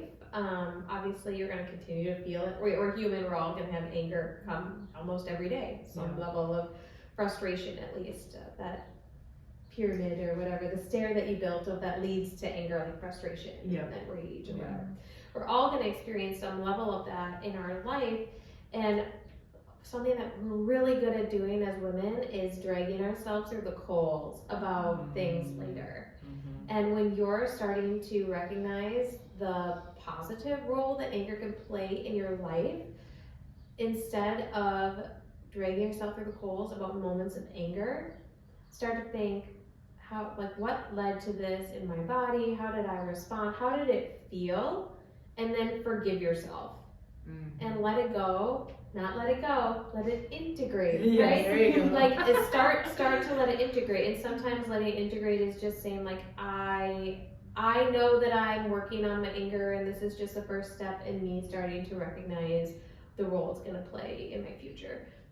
And so before you can stop and pause and respond calmly or respond rationally in moments of anger, you have to give yourself space and forgiveness in order to be able to integrate anger into your body. Absolutely. Yeah. No, that's good. And I think when we say letting it integrate, the way I see it in my mind, because I always see like shapes in people's bodies. So when you've allowed yourself to find the gift of anger and completing the loop and integrating it and finding the gift, what happens is, like, as your body opens up, there's less of that bound energy in one area. Because anytime there's an area of your system that has so much bound and wound energy, other areas are going to start to try to wake you up, because they're like, yo, you're stealing all this energy. And so as you open up, that's what we mean by integrate. And I think we have this little structure in our office that is kind of like this 3-dimensional it's like balls and strings and wood, and you can see the biomatrix.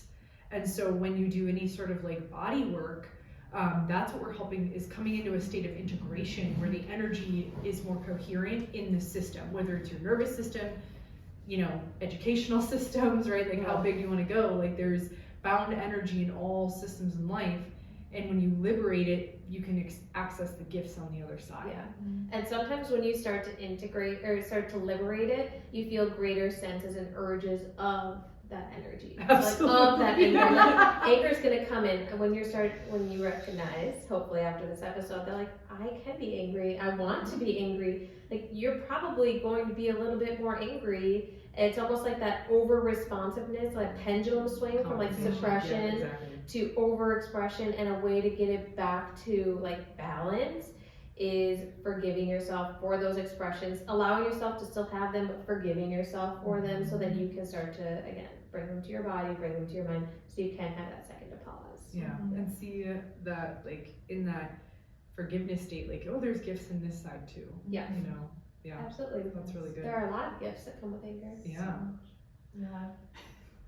Something I forgot to mention too, as far as manifestation, if you notice, clenching your jaw can be a sign of unresolved, uncompleted anger loops, which can then manifest as more of the neck tension. It can manifest as headaches.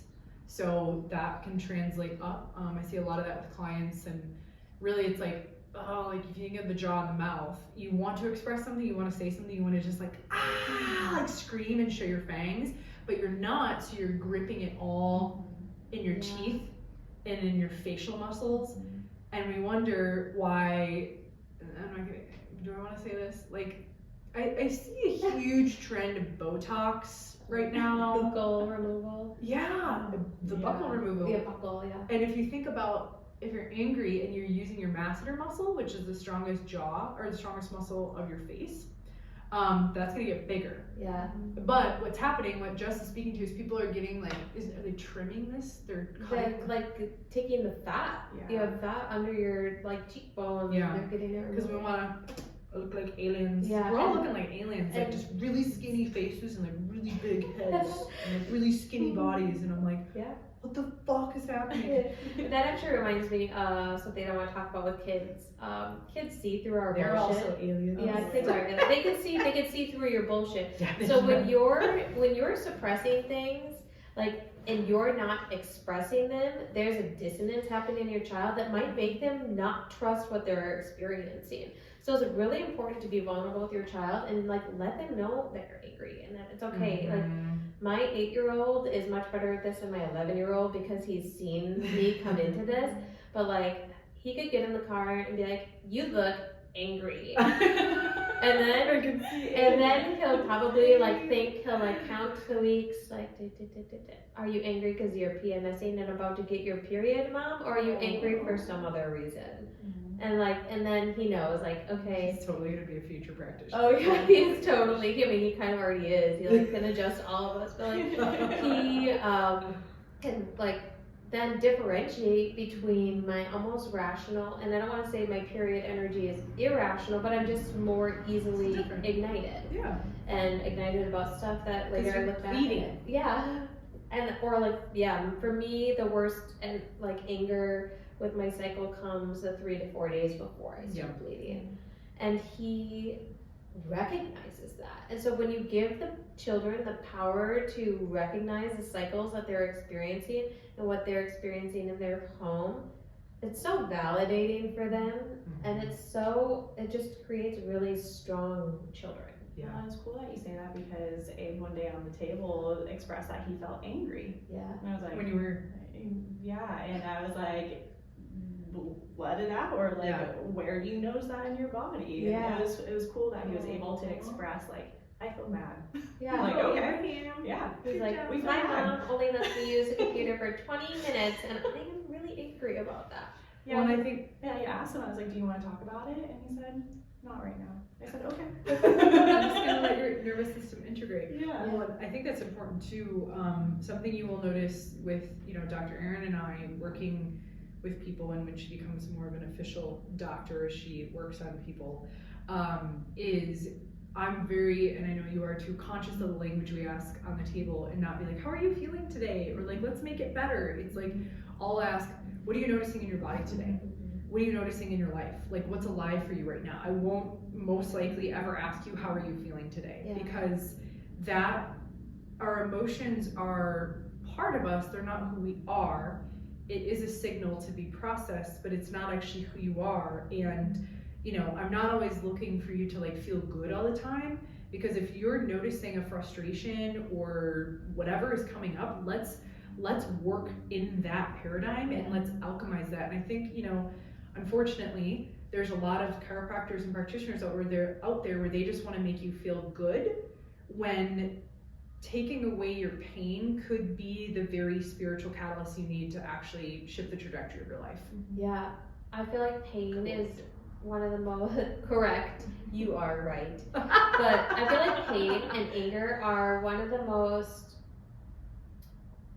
are some of the most easy expressions to read in the field and like with people, because it's almost, again, our posturing, but our faces, all of that, it's really easy to read anger. And once you can start to like say, hey, you feel angry, and have somebody validate that. This is something that we're really good at as a team, and we wanted to talk about it in an episode sometime, but like being able to read each other's emotions from the field and get a sense of that. And anger and pain are some of the easiest expressions to be able to pick up on. And once you pick up on that and have people validate it, there's such a strong connection that starts to grow between people, and you connect in such a, like, the connection just is deeper. Yeah.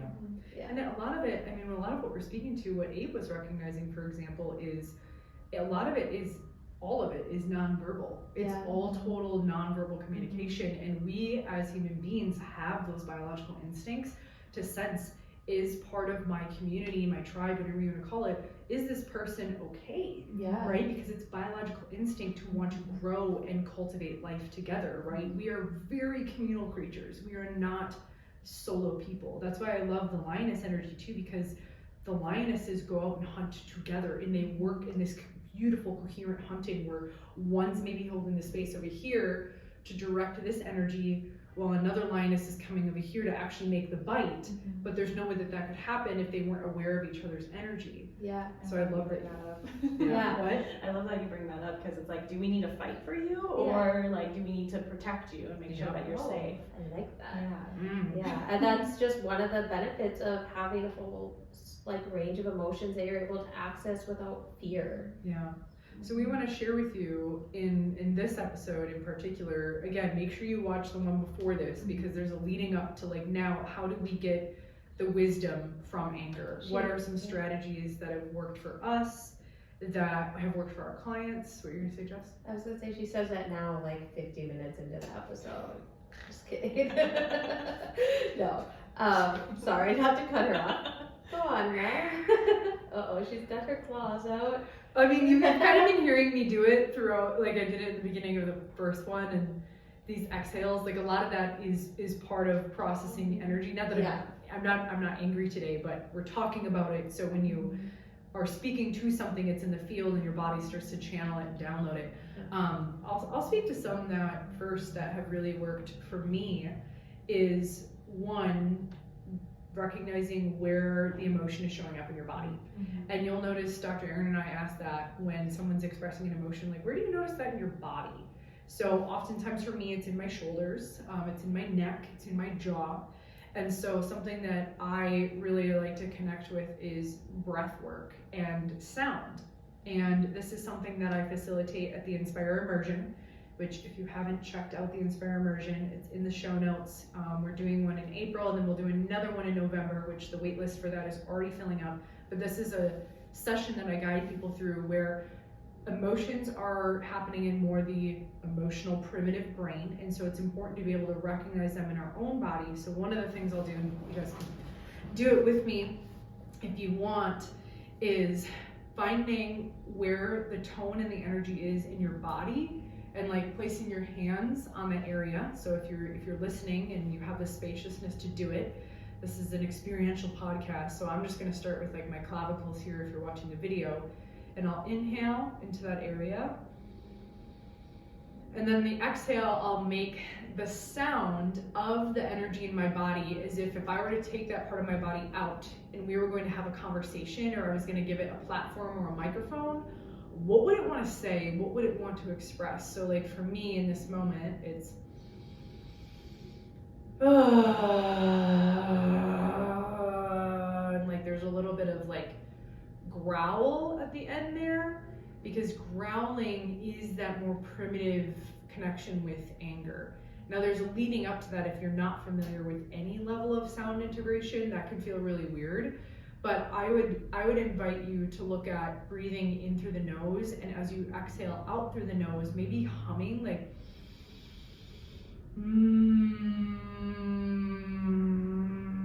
like feeling that in your throat, because anytime you make sound and you exhale, you're stimulating your vagus nerve. And that can actually help you feel more connected and more calm in the experience versus the sensation hijacking your capacity to connect with your body. So that's something that's really worked for me. And then on top of that, and I know Dr. Erin knows this stage, there's a SRI called somato-respiratory integration, which is a subset of work that we do in the network healing paradigm that we teach every quarter. Jess helps us promote those events. But we also have a YouTube list of these breathwork exercises for free, so we'll drop them in the show notes. But stage 4, so if you work with me or you haven't worked with me, stage 4 in the SRI consciousness is all about reclamation and taking your power back and taking your strength back and taking your courage back and actually being like, enough is enough, I'm not okay with this, I'm fucking done. And not that you're in action taking mode yet, but actually cultivating the energy in your system to be like, I'm done, and I have courage, I have power, I have strength. So I'm not going to go into it, but basically it's nostril breathing. And when you really get into it, you're going to feel energy build in your system that allows you to be okay with the tension that's needed to catalyze you into the next level of consciousness, which is taking new action, having new thoughts, having new behaviors, getting out of a relationship, speaking up to your employer, right? So in my body, it looks like this. And you just keep going for a number of minutes until you feel that energy build, where you're like, like right on that edge of like chaos. And then you let your body process. So I'm like already feeling it now. But that's more like stage 4 fire breathing. So those are some of my little nuggets for you. And you'll feel like the heat and like the shaking and all the anger, fire, energy building, which is cool. Yeah. One of my favorite things to do is on my safe space. I have that at home. It's in my bedroom. I have a yoga mat. Again, I talked about this earlier, as I set up my environment to deal with what I have to deal with. So when I'm like dealing with anger, my red light is on in my room, my red salt lamp, so it kind of feels red. I usually have some rocks around me because I like my environment to feel like things that are pleasing to me when I'm dealing with emotions that necessarily don't feel good. And I will lay on my yoga mat, and I usually start with bigger movements, stretching. I will start in cat-cow and really loosen up my spine, and then I'll end up laying on my back and rocking side to side. And then it will usually like come out through my body, where I just end up, what I was talking about with my client in the last episode, like shaking, writhing on the floor and letting it like come out of me. My kids definitely have been like, I think she's possessed. Michael has watched to like sit in bed at the end of the night and like have a pillow on his lap and be working on the computer, and then look down and I'm on the floor like, like shaking and just like letting it out and rolling all over the place. But it usually starts with big movements that like narrow down to like really specific shaking and movements, and then ending with just deep breaths. But like physically, sometimes I can't just breathe through it. I have to move and shake it out of me, because I'm still learning how to like integrate anger into my body. That's actually, you reminded me of something really important in that is, sometimes when people are like, oh, you're angry, just take a deep breath. But sometimes you actually, when we think about a trauma response, the fight or flight, what wants to happen is actually movement and your emotional motor system actually wants to move the energy. And if you haven't checked out any of Peter Levine's work in somatic experiencing, it talks about when animals come out of trauma, there's like shaking, and then all of a sudden there's a point of coherence, so their system's like, oh, I'm safe. Yeah. Now, if you haven't done one, don't start with stage 4. I should make a caveat. If you do not have the capacity of safety in your central nervous system, do not go into stage 4. Do not. Don't do it. And do if you 1, do 2, it, and then 3 first. you know, have fun, I guess. But there is an importance of, one, feeling safety in your own nervous system and having support around you. So we've been doing this for a long time where we can go into some of those experiences because we have built a level of resiliency and capacity to do it on our own. However, when I first started learning this work, I had a lot of support around me. As far as it was a practitioner supporting me, it was a therapist, it was, you know, someone in that realm who could hold the space in case my system went into a spiral. So that's something we are all here in our own unique ways to support you in, whether it's virtual or in person. Please do not, if you've never done this, you're an autonomous being, but you can go into re-traumatization for sure. Yeah, or it could be like you don't know how to end it, and so you don't finish what you've started. You don't finish the loop. Yeah, and that can be really hard. Yeah, so thank you. You prompted me, like, when you said Michael's sitting on the computer. I'll do that. That's so funny. I'll do that too at the end of the day, and Ben's working on stuff, and I'm like, I'm literally like gyrating, like,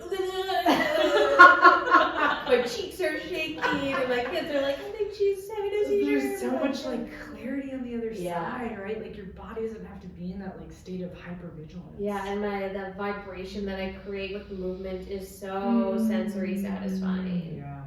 I'm like loving it. Just listen to it. So I think what we're teaching is that being normal actually looks weird. Yeah, exactly. Yes. We are big weirdos. Yeah, because try as you might, you're gonna have emotion, you're gonna have experiences, and you're gonna because you have an animalistic brain, and you know, if you do not process this stuff, you're spiritually bypassing, you're emotionally bypassing, and you cannot like affirmations your way out of a thing that needs to be physically processed, right? Like I think the mind is powerful, but I've found that on the other side of this, when you can really feel it and clear it in your system, your mental capacity does get stronger as a result of your bodily capacity becoming widened. Yeah, and if you're looking for beginners strategies on kind of dealing with this and recognizing it and moving through it, Ashley made an amazing episode. It's called Strategies for Healing and Growth, and that's episode, I think, 11. As she talks about where you start. Well, I just posted it. I posted it last night. 10 or 11, or 11 or 12, it's right around there. But she starts with the strategies of like meditation, starting with meditation when you have trauma, when you have built up emotions that you haven't dealt with. It's basically like, I don't know, spiritual bypassing if you're not working through.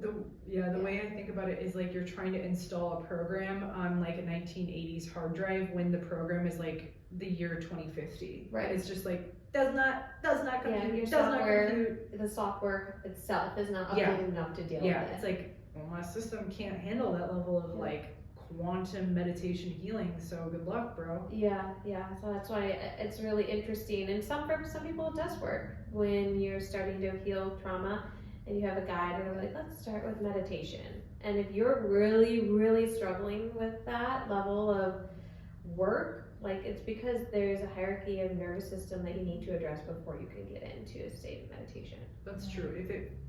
In network we talk about work with what's working. Yeah. So what we're suggesting is like if you've done all the things, you've done the meditations, you've done the spiritual silent retreats, and there's still this loop, maybe approach it from another perspective with the body. But if meditation feels easy and that's an access point, you can drop in and then go to the body. It's not necessarily linear. We're just offering another perspective that maybe is missing in your healing journey. Yeah, and like we talked about, going straight to the mind isn't always the best place to start. Yeah. Before I even started chiropractic school, so I didn't even know network existed before I started chiropractic school, and I couldn't do meditation. I just did a body combat class, and Yeah. it was so great for like that fight or flight sort of energy to just kick and punch. And I mean, you're not actually kicking or punching anything except for the air, but there's a nice mirror like in front of us, so you could like see yourself like and so my roommate and I, that's what we did, and it released so much like frustration that was stored in my body. And then we would go and we would grab a margarita afterwards as a treat to ourselves, and then talk through all of our like frustrations. I'm so glad you said that. Walking in nature is an amazing form of meditation, active meditation. So just doing something with your body, and like I'm a very like kinesthetic sort of person, but to just like move that energy, and when you contract muscles, it's releasing like the stored chemicals and emotions that are kind of hanging out and need to be moved through. So that can be a really great resource to you if you're not like in the chiropractic world or ready for breath work or anything like that. That's just a really great safe place to start. Yeah, that's really good. I feel like there's times on the table where, you know, we'll notice maybe there's a loop of like, oh, my shoulder or my arm or my leg or my ankle, and you know, if there is a history of some level of physical, mental, emotional, spiritual abuse, allowing the person, as Jess was speaking to in the other episode, for the completion of that. Again, that does take some skill set to support a client like that. But if you're noticing like in your extremities, right, when we think about the freeze state, that's more going, all the resources are going in. Anger will often show up in like the upper body and like the extremities because you want to punch and want to kick, right? So what Erin's speaking to is it's important to have outlets for that and complete the loop. I'm kissing the microphone again, it must mean it's good. Completing the loop of what wants to be completed in your nervous system, because it's important to follow your biology and honor the biology, right? Nothing is bad, everything is a window into like what's happening.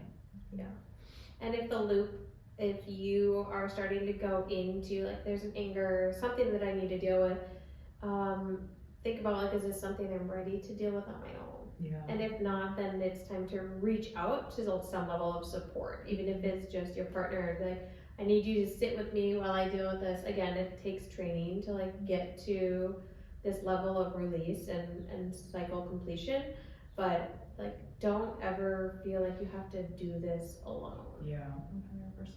The last thing anger wants is to be fixed. So that's one thing too, is you know your partner hopefully at a deeper level, holding space and witnessing and encouraging versus like, oh my gosh, it's okay, like either that's maybe the martyrism. Anger, that is that's gonna tweak your recipe for the formula of anger.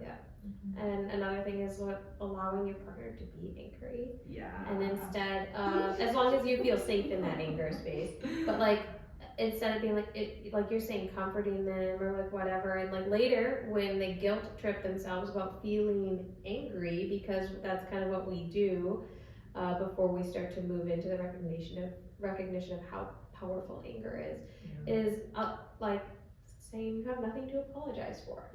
Like, it's okay. Like, I hear you. I see that you're angry. I get it. And just again, all of the things we've shared in these episodes is like building your capacity to be with that intensity, so that when you're in a conversation with your partner, with a coworker, with an employer, being like, hey, I sense that you're angry. Be like, you know what? I'm angry right now. I'm like, all right, got it.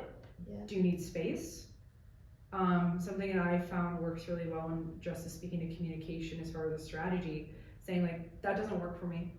In that tone, not like, that doesn't work for me. It's like, that doesn't work for me. And being like, speaking from not like really up high, but like lower into your heart and your diaphragm. And you can hear my modulation in that, and not apologizing like, oh, I'm sorry, like it just doesn't work for me. Like sometimes I'll hear clients like, oh my gosh, I'm sorry, I have to reschedule. I'm like, stop apologizing. Be like, hey, I need to reschedule today. This is the day that works. Cool, awesome, got it. 10-second phone call. I've been on the receiving end of the, hey, that doesn't work for me, and it's usually like, whoa, okay. Like, I'm not used to have somebody talking to me that directly, and so it could take a minute to be like, is that anger?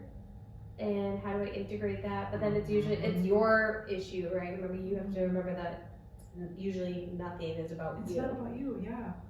If you're on the receiving end too, something I forgot to say.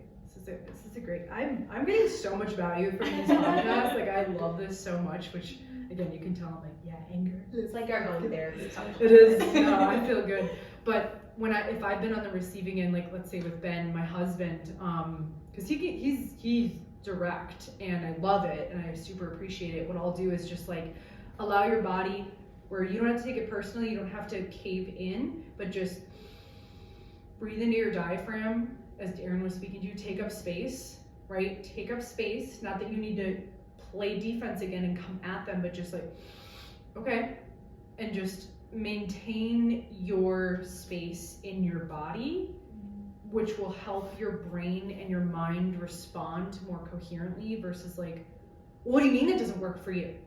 Like, and then you come back because you haven't dealt with the ability to just be with the sensation. Right. And oftentimes if something comes at me in a more direct way, I'll kind of feel that energy move through my system. And so for me, it just helps to like pause. That's the pause. But it's taken a lot of work to get to the pause. For sure. Right? Versus like lashing out, in another episode talking about attacking my mom. Anyway, that's a powerful one that's worked for me. I have another one. Do you have one, Jess?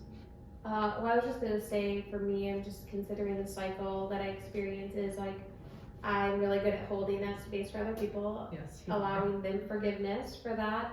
I have a harder time forgiving myself for anger that I express in an unproductive way, but also, it's really easy or really difficult for me when other people are like, especially in intimate relationships, when people are angry, to not take that burden on myself. Yes. To put up that boundary, that like, this is not for me, this is not something I need to deal with, it's just something I need to hold space for with intimate relationships. So I think it's a really good way to like come down the levels and intensity of anger is like start with like allowing other people who you don't know to like experience anger.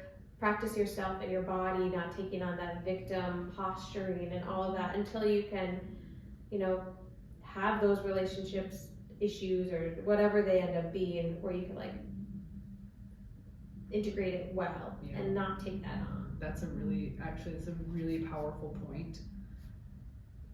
Just because someone expresses emotion and you're being with it does not mean it's your responsibility to heal it for them. Yeah. Because as soon as you try to fix it, you take away their power. And as Jess is speaking to, it's not your responsibility to cure it for them. So just recognition does not mean like, oh, is it about me? We go into that martyrism or people pleasing. So I love that you spoke to that. Thank you for alchemizing what I was trying to say because I was thinking in my brain, I was like, I can't. No, I totally got it. It's in the field, yeah. Yeah.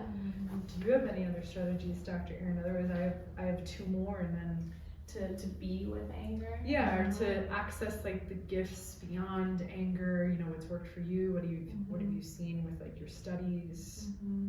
I mean, for me personally, I'll speak more to just learning how to be direct. Like I mentioned earlier that my high school boyfriend gave me permission, right, to like set my own boundaries and like speak from a like point of this is what I want and need, so they can actually show up in the way that I'm expecting, so like issues like that don't happen in the future. And my current boyfriend JP and I were actually just reflecting last night about how much better I've gotten with being direct and like sitting in with that anger. And he witnessed me get angry with a teacher actually in chiropractic school because I recognized I'm not sitting here to be taught something that doesn't make any sense. We've all been there, and like I know like my needs to be successful, and this does not align with what we need to be learning because we're never going to use this in the future. But what we will use is this. So why aren't you teaching this? Yeah. And so voicing that, and I was vocal in class, and then leaving the class, I would just I was heading straight for the door, moving on with the day, and the teacher said, Erin, like, does that now make sense? Because they had rattled on about their point of view. And I had that moment of pause and reflection, and no, it doesn't make sense. And I took that as an invitation to still share what I thought would be valuable for them and like their growth for our classroom setting, and to actually teach us things of value. Wow. Good for you. Yeah. JP was sitting there for that entire conversation. He said, I've never felt like, so small before. That was fucking hot. He was like, wow. Wow. Okay. Yeah. And like I walked down and was like, yeah. Hell yeah. I think my face got so red because I was like, I hate confrontation. But we're doing it. Yes. And to an authority figure. Yes. Right? Yes. And like not to be afraid to be like, this is like the value that I'm seeking, and this is how you can be supportive of that value and not beat around the bush. Yeah. Whether you're an authority figure or not. And I think that's something that I had to learn, because like my dad would get really angry, and it was one of those like, I'm gonna be quiet until I combust. And then when that combustion happened, it was terrifying. Yeah. So I would just sit there like, oh no, dad's angry. Yeah. And like not know how to deal with that. So to like be in this state and know how to like voice your needs gives other people permission to do the same. So like even JP recognizing, oh, like I can actually be vocal about like what I want, and that doesn't have to be intimidating.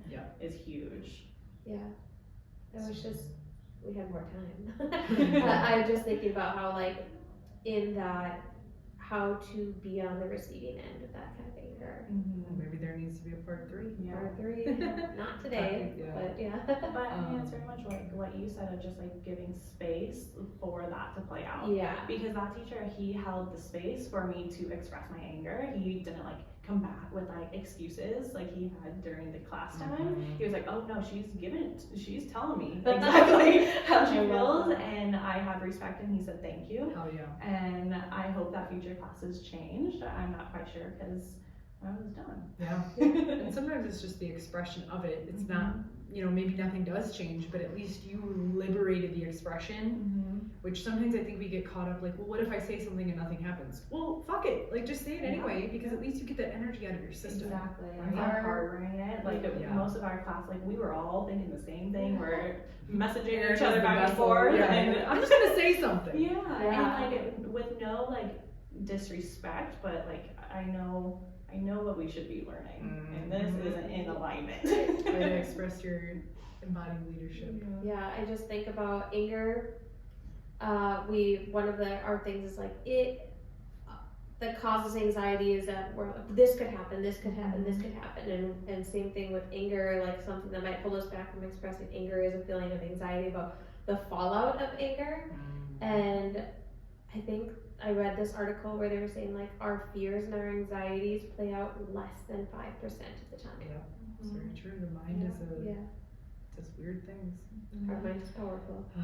I'll share one more to wrap up the episode that I think ties in everything beautifully and on brand with Project Lioness, and something that has been really powerful that Rachel Bell spoke to was literally embody a big animal. And I'm using lioness in this case, but just imagine, and again, if you're in the space to close your eyes, just imagine you're this big powerful animal, and you're just like sitting back, and maybe you're on top of a mountain or on top of a rock looking out over the horizon, and you're just sitting, and you like kind of just sit back on your haunches and on your big strong legs, and you're just like waiting, and you're just sitting, and you're breathing deeply, and you're looking out, and you're seeing like all the antelope and all the animals and zebras playing, and you're just like, man, like I'm up here or down here, wherever you're at, just sitting and waiting and patiently being in your power, and like taking a big deep belly breath. And just like feeling that embodiment of that big animal, that at any moment you can trust your instinct to assertively move toward what you want, and in the same breath being able to sit back and all these moving parts around you and just like sit back and be with the energy, right? So hope that visual gave you some feeling in your own system that that energy is in you all the time. That's what I was feeling. Yes, Yeah. you're a wolf for you. Yeah. I don't know, but I imagine. She was jazzy. Jazzy. She was some creature from another planet. I'm an owl, just perched on a tree. Oh, Like that. bird Owls are predators. awesome. Yeah, they're badass. Maybe like a barn. What kind of owl was it that was attacking that lady? I don't remember. Those kind of owls. Wow. My best, Love it. No, go ahead. my best friend said that her parents had chickens and an owl like tore off the head of one of the chickens, and I said, "Oh man, that's intense." Predator birds are like, they can get up like high on the hunt. That's a different level of like predator.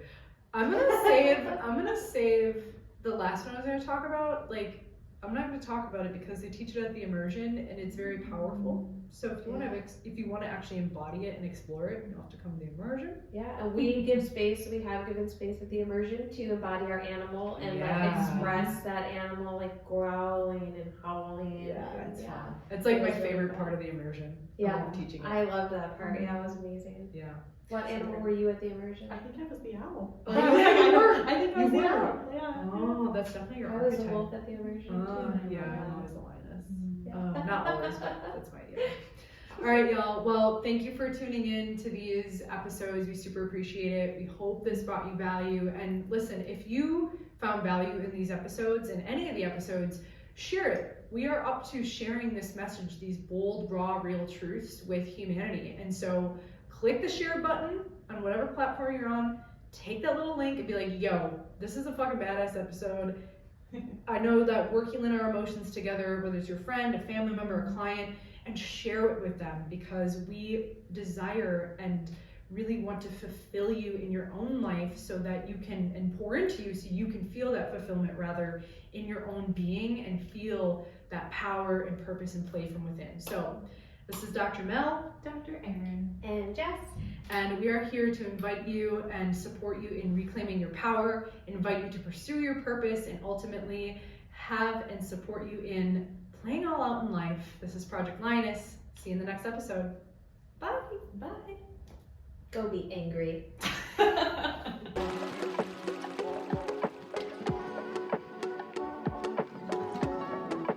Thank you for joining the Project Lioness podcast. Did you find value in today's episode? Help us impact the lives of others by sharing this podcast with someone you know who would resonate and benefit from the Project Lioness message. Excited to hear more? We invite you to subscribe on whatever platform you're tuning in on. And we'd be so grateful for you to leave us a review about what you enjoy most, as well as what you'd like to hear more of. Thank you so much for all of your support. Sincerely yours in power, purpose, and play. Dr. Mel with the Project Lioness podcast. Keep rising, keep roaring, and keep inspiring.